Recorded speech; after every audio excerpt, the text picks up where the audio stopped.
Ang Pasko ay isa sa pinakakilalang pagdiriwang sa buong mundo. Para sa marami, ito ay panahon ng pamilya, pagbibigayan, pananampalataya at pag-asa. Ngunit sa likod ng makukulay na ilaw, awitin at tradisyon, may mas malalim at mas komplikadong kasaysayan ang Christmas. Isang kasaysayang pinuo ng relihiyon, kultura, politika at paniniwala ng iba't ibang sibilisasyon. Hindi tulad ng karaniwang inaakala, ang Pasko ay hindi agad ipinagdiriwang ng mga unang Kristiyano. Sa katunayan, ang petsang December 25 ay hindi direktang binanggit sa Biblia bilang araw ng kapanganakan ni Jesus. Kung ganoon, paano nga ba nagsimula ang Christmas? Bakit ito ipinagdiriwang sa petsang ito? At paano ito nagbago sa paglipas ng panahon?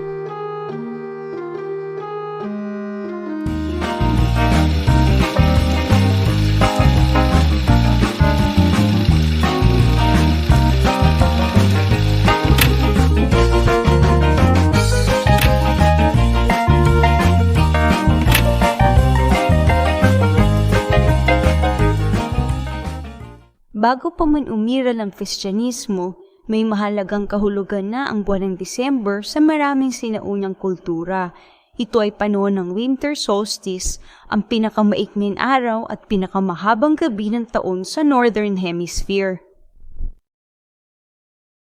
Para sa mga sinaunang tao, ang solstice ay simbolo ng tagumpay ng liwanag laban sa dilim. Matapos ang mahabang gabi, muling humahaba ang araw, isang senyales ng pag-asa, buhay at muling pagsilang. Tuwing December 21 or December 22, nararanasan ng Northern Hemisphere ang pinakamahabang gabi sa buong taon.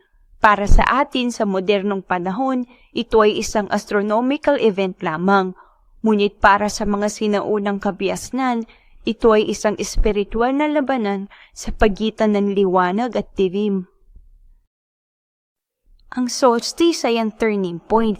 Ito ang sandali kung kailan ang araw na tila unti-unting namamatay ay muling magsisimulang mabuhay dahil muli nang hahaba ang liwanag kinabukasan. Ang bawat kultura ay may kanya-kanyang paraan ng pagbati sa muling pagsilang na ito ng araw.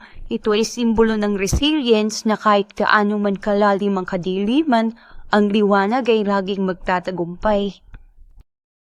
Sa sinaunang Rome, ipinagdiriwang ang Saturnalia, isang linggong festival para kay Saturn na god of agriculture, abundance, harvest at time ng mga early Romans. Sa panahon ito, pansamantalang nawawala ang social order. Ang mga servants ay pinapayagang makisalo sa kanilang mga amo. Mayroong handaan, kasiyahan at palitan ng regalo na tinatawag na sigillaria o mga maliit na cladles at mga kandilang simbolo ng diwanag. Ito ay pag-alaala sa Golden Age ni Saturn kung saan ang lahat ay pantay-pantay, ang mga korte ay sarado, ang mga paaralan ay walang pasok at ang gera ay bawal ideklara. Ang sigaw ng lahat sa lansangan ay Lo Saturnalia, isang pagbati ng kagalakan na hanggang ngayon ay maririnig pa rin natin ang echo sa ating Merry Christmas. Sa Eastern Europe, sa mga lupain ng mga Germanic at Nordic tribes, mayroon silang tinatawag na Yule. Habang ang mga Romans ay nagpipista sa ilalim ng araw, ang mga Norse ay nakikipaglaban sa matinding niebe o snow. Dito nagmula ang marami sa mga paboritong dekorasyon. Ang Yule log ay isang malaking troso na sinisindihan at dapat magtiyab sa loob ng 12 araw. Ang abo nito ay pinaniniwala ang nagbibigay ng proteksyon sa tahanan. Dito rin nanggaling ang pagkahilig ng madami sa evergreen trees. Sa gitna ng puting niebe kung saan patay ang lahat ng halaman, ang mga pine trees ay nananatiling berde. Para sa kanila, ang mga punong ito ay may kapangyarihan laban sa kamatayan at simbolo ng buhay na walang hanggan.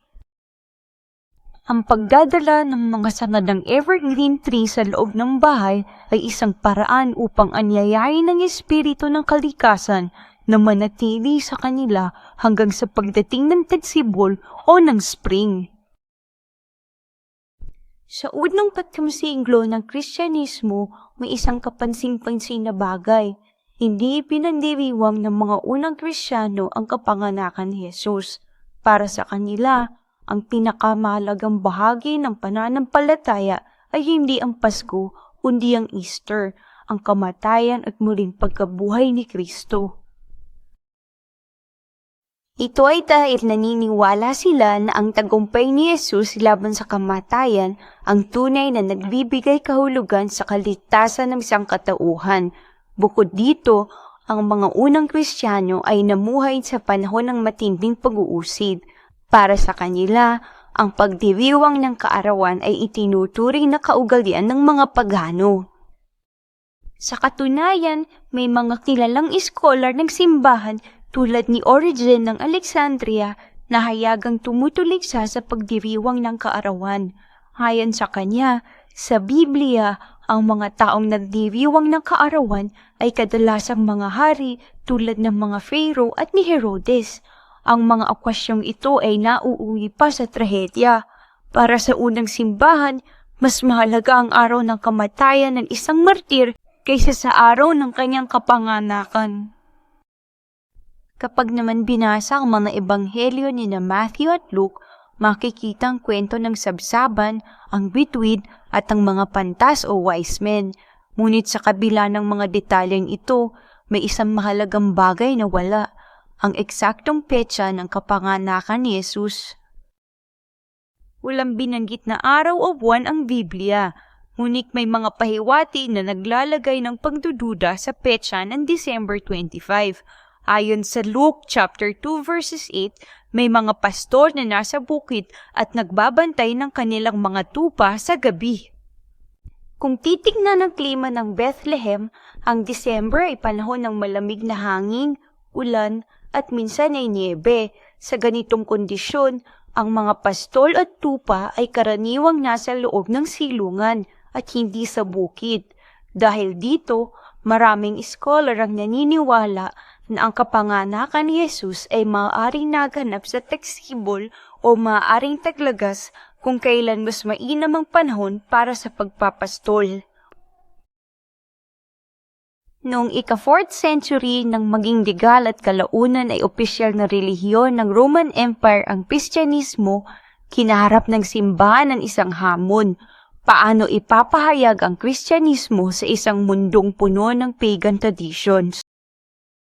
Bago pa man maiugnay ang petsan ito sa mga pagan festivals, may ilang Kristiyano scholar na nagsikap kalkulahin ang kapanganakan ni Jesus gamit ang mga symbolic beliefs.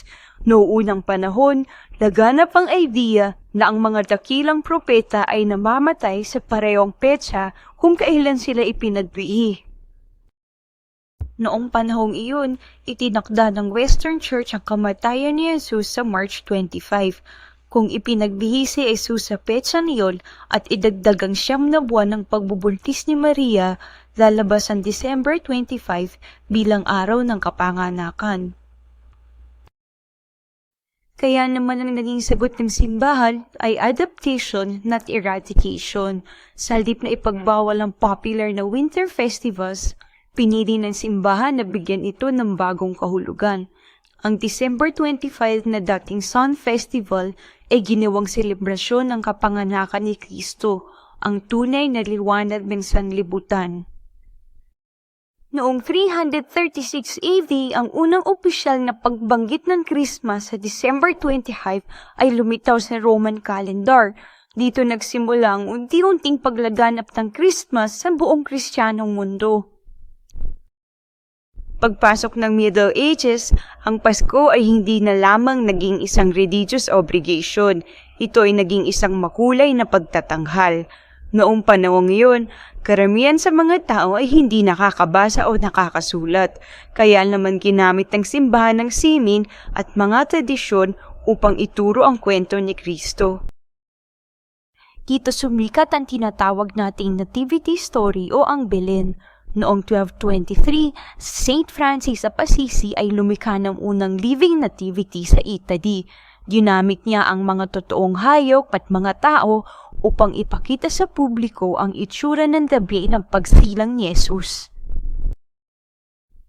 Ang sabsaban ay naging simbolo ng kababaang loob na ang hari ng sanlibutan ay hindi isinilang sa palasyo kundi sa isang marumi at payak na kulungan ng mga hayop. Ito ay isang mensahe para sa mga mahihirap noong Middle Ages na sila ay mahalaga sa mata ng Diyos. Ang tradisyon ng pagreregalo ay may malalim din kasaysayan. Madalas nating isipin na ito ay pagdaya lamang sa mga regalo ng 3 wise men, ang ginto, insenso at mira. Ngunit sa likod nito ay ang impluensya ng Roman Saturnalia, kung saan ang pagpapalitan ng mga kandila at pagkain ay simbolo ng pagkakaisa. Gayunpaman, ang imahe ng giver ay nagkaroon ng mukha sa katauhan ni Saint Nicholas. Siya ay isang tunay na obispo sa Myra na ngayon ay bahagi ng Turkey noong ika-4 na siglo. Si Saint Nicholas ay hindi nakasuot ng pulang costume na alam natin ngayon. Siya ay kilala sa kanyang lihim na pagkakawang gawa. Ayon sa kwento, naghuhulog siya ng mga supot ng ginto sa bintana o chimney ng mga naghihirap na pamilya upang iligtas sila sa kapahamakan. Dito nagmula ang konsepto na ang Pasko ay panahon ng charity at lihim na pagtulong sa mga nangangailangan. Ang Santa Claus na kilala ngayon ay produkto ng mahabang cultural evolution mula kay Saint Nicholas, naging Sinterklaas sa Netherlands, hanggang sa modernong Santa Claus sa Amerika noong 19th century na pinulakas ng literature, illustration at kalaunan ay ng advertising. Noong 1823, nailathala ang tulang A Visit from St. Nicholas na mas kilala bilang The Night Before Christmas. Ang tulang ito ang malaking napabago sa anyo at personalidad ni Santa Claus sa kamalayan ng mundo. Bago ito, si Saint Nicholas ay karaniwang inilalarawan bilang isang payat at seryosong obispo. Ngunit sa bersyon ni Clement Clarke Moore, siya ay naging isang masayahin, magaan ng loob at may little round belly na umuuga kapag tumatawa. Ang Pasko ay hindi lamang nanggaling sa nag-iisang tradisyon. Ito'y hinubog ng iba't ibang impluensya, pananampalataya, kultura at kasaysayan. Isang patunay na ang pinakamagandang tradisyon ay binubuo ng iba't ibang karanasan ng tao. Ang Christmas ay patunay na ang mga tao sa iba't ibang panahon at kultura ay naghahanap ng liwanag sa dilim, ng pag-asa sa gitna ng kahirapan at ng kahulugan sa gitna ng pagbabago.